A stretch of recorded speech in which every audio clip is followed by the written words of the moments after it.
शेख अब्दुल कादिर जिलानी रहमतुल्लाह अलैह अल्हम्दुलिल्लाह तौहीद पे थे और उन्होंने इस शहर हिंदुस्तान में इस्लाम का दीन फैलाया। उनका बड़ा हाथ है और वो तौहीद पे थे। इस्लाम का सही पैगाम उसके उन्होंने टोटके बनाए। वो जी अमली थे। पूरी इस किताब में कहा उन्होंने लिखा मैं अमली हूं। आपके क्लेम कर लेने से अमली हो जाए। सैयदुना शेख अब्दुल कादिर जिलानी अल-मारूफ गौसे आज़म रहमतुल्लाह तआला अलैह नमाज में रफ़ा-ए-दैन करते थे, तो आप रफ़ा-ए-दैन क्यों नहीं करते? ये बातें वो साहिब कहते हैं जो कहते हैं बाबत शह ही कोई नहीं, यानी आप कुरान की तरफ नहीं आ रहे, हदीस की तरफ नहीं आ रहे। जिन बुज़ुर्गों को आप मानते नहीं हैं उनको हवाला बना के पेश कर रहे हैं, जी देखे वो रफ़ा-ए-दैन करते थे तो आप क्यों नहीं करते। हमारे लिए हुज्जत कुरान और हदीस है, और हदीस मुस्तफ़ा सल्लल्लाहु अलैहि वसल्लम है। ये मेरे पास सुनन तिरमज़ी है। सुनन तिरमज़ी की हदीस नंबर 257, हज़रत अब्दुल्ला बिन मसूद कहते हैं, अला उसल्ली बिकुम सलात रसूलिल्लाह, क्या मैं तुम्हें बताऊं हुजूर नमाज कैसे पढ़ते थे? फसल्ला, तो सरकार ने नमाज पढ़ी। फलम यरफ़ा यदैहि इल्ला फ़ी अव्वल मर्रा, हुजूर ने सिर्फ पहली दफ़ा हाथ उठाए, फिर हाथ नहीं उठाए।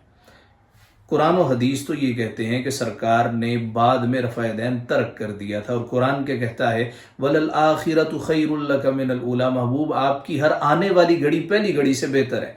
तो बाद वाली घड़ी जो कि पहली घड़ी से बेहतर है, उसमें सरकार ने रफ़ा-ए-दैन नहीं किया। बेशुमार इस पे अहादीस हैं, हम डिस्क्रिप्शन में लिंक देंगे, आप उसको भी मुलाज़ा कर लीजिए, उसमें बेशुमार अहादीस हैं। ये तो एक हदीस हमने पेश की है। तो खैर उस तरफ आते हैं कि ये वो साहिब कहते हैं जो कहते हैं बाबे तो शाही कोई नहीं। अगर आप कहते हैं जी हम गौसे आज़म रहमतुल्लाह तआला अलैह के मानने वाले हैं, तो फिर उनकी सारी बातें माननी चाहिए ना। ये क्या बात हुई कि मैं एक बात मानूंगा बाकी सारी तर्क कर दूंगा। गौसे आज़म क्या 11वीं नहीं करते थे? क्या ये 11वीं के कायल हैं? बिल्कुल कायल नहीं है। गौसे आज़म ने जो किताब गुनियतुत तालिबीन जिसका ये हवाला देते हैं, गौसे आज़म से मंसूब वो किताब है, उसमें अगर आप पढ़ें तो पहला चैप्टर है अल फ़िक़्ह के हवाले से। उसमें गौसे आज़म लिखते हैं कि नमाज में हाथ बांधने कहाँ पर है। आप कहते हैं कि बायां हाथ नीचे हो, दायां हाथ ऊपर हो, और नाफ के नीचे हाथ बांधे जाए। ये जो इतराज़ करने वाले हैं जो कहते हैं जी रफ़ा-ए-दैन करना है, और रफ़ा-ए-दैन करते हैं, क्या ये हाथ नाफ के नीचे बांधते हैं? यानी गौस पाक की वो चीज़ जो आपके मतलब की है आपने उसको अखज़ कर लिया, बाकी सारी चीज़ों को तर्क कर दिया। वो अल्बर्ट आइंस्टाइन ने कहा था मालूमात का हुसूल को मुश्किल नहीं है, अहमक भी मालूमात हासिल कर लेते हैं, असल मसला मालूमात को समझने का है। अब इस बात को ज़रा समझिए, ये मैं इल्मी बात कर रहा। अहले सुन्नत व जमात के 4 अइम्मा हैं फ़िक़्ह के। इमाम अबू हनीफ़ा 80 हिजरी में पैदा हुए, 150 हिजरी में फ़ौत हुए, और ये इमाम बुखारी रहमतुल्लाह तआला अलैह के दादा उस्ताद हैं। और 80 हिजरी में यानी सरकार का करीब तरीन दौर पाया है तो फ़कत इमाम अबू हनीफ़ा ने पाया। और जिस रोज़ इमाम अबू हनीफ़ा का विसाल हुआ 150 हिजरी में, उसी रोज़ इमाम शाफ़ी पैदा हुए। तो 4 इमाम हैं। इमाम अबू हनीफ़ा जिनका असल नाम है नौमान बिन साबित, दूसरे इमाम शाफ़ी जिनका असल नाम है मोहम्मद बिन इदरीस शाफ़ी, और फिर इमाम मालिक, और चौथे हज़रत इमाम अहमद बिन हम्बल। हज़रत इमाम अहमद बिन हम्बल रहमतुल्लाह तआला अलैह की फ़िक़्ह को फॉलो करते थे जनाबे शेख अब्दुल कादिर जिलानी अल-मारूफ गौसे आज़म। तो ये जो आपने इब्तिदान क्लिप सुना, साहिब कह रहे हैं कि ये हम्बली होना कहाँ से साबित है? उन्होंने तो नहीं कहा मैं हम्बली हूँ। जिन किताबों से आप रफ़ा-ए-दैन साबित करते हैं और जिन किताबों से आप ये साबित करते हैं हज़रत शेख अब्दुल कादिर जिलानी का ये मर्तबा था, ये मुकाम था, यहाँ पैदा हुए, वहाँ पैदा हुए, उन्हीं किताबों में लिखा है कि हज़रत शेख अब्दुल कादिर जिलानी हम्बली थे, इमाम अहमद बिन हम्बल की फ़िक़्ह को फॉलो करने वाले थे। इसको और आसान अल्फाज में मैं आपकी खिदमत में पेश करता हूँ ताकि समझ आ सके। देखिए, मनवाना मकसूद नहीं है, समझाना मकसूद है कि अगर आपने एक बात सुन ली है तो आप उसकी तहकीक भी कीजिए। आया ये बात जो मैंने सुनी है कि ये दुरुस्त भी है, या हज़रत इकबाल ने कहा था तावील का फंदा कोई सयाद लगा दे, ये शाख नशेमन से उतरता है बहुत जल्द। तावीलें करते हैं जी, गौस पाक ने की तो आप क्यों नहीं करते? देखिए, हम गौसे आज़म को मानते हैं रूहानी एतबार से। गौसे आज़म रहमतुल्लाह तआला अलैह तरीक़त के शाहसवार हैं, तरीक़त के इमाम हैं, तसव्वुफ़ के बेताज बादशाह हैं, जबकि फ़िक़्ह में हम फॉलो करते हैं हज़रत इमाम अबू हनीफ़ा को, यानी उनकी तहकीक पे अमल करते हैं। हमें एतमाद है कि दूसरों की निस्बत हज़रत इमाम अबू हनीफ़ा की तहकीक बेहतर है।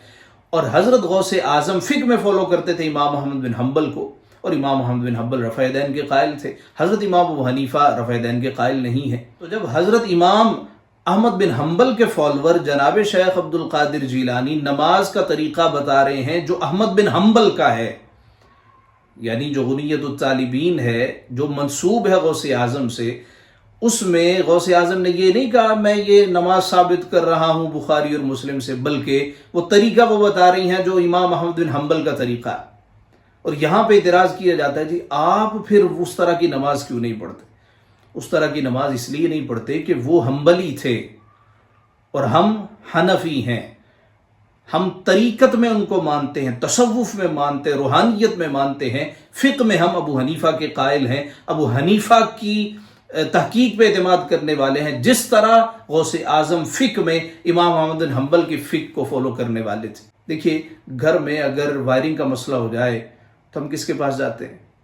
ہم کہتے ہیں جی الیکٹریشین کو بلا لاؤ۔ اس طرح سیوریج خراب ہو جائے تو کیا کہتے ہیں جمعدار کو لے کے آؤ، تو ریلیونٹ بندے سے پوچھا جاتا ہے۔ تو جو آدمی بجلی کا کام جانتا ہے اس سے بجلی ہی کا کام پوچھا جائے گا، جو آدمی گھر بنانا جانتا ہے اس سے اسی کے متعلق اسی بابت معلومات حاصل کی جائیں گی۔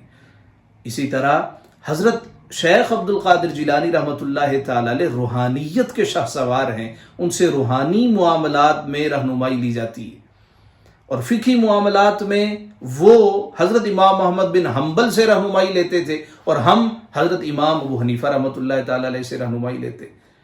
اب دیکھیے کہ جب بات واضح ہوئی تو آپ خود نتیجہ نکال لیجئے کہ یہ مسلمانوں کے درمیان افتراق پیدا کرتے ہیں کہ نہیں کرتے۔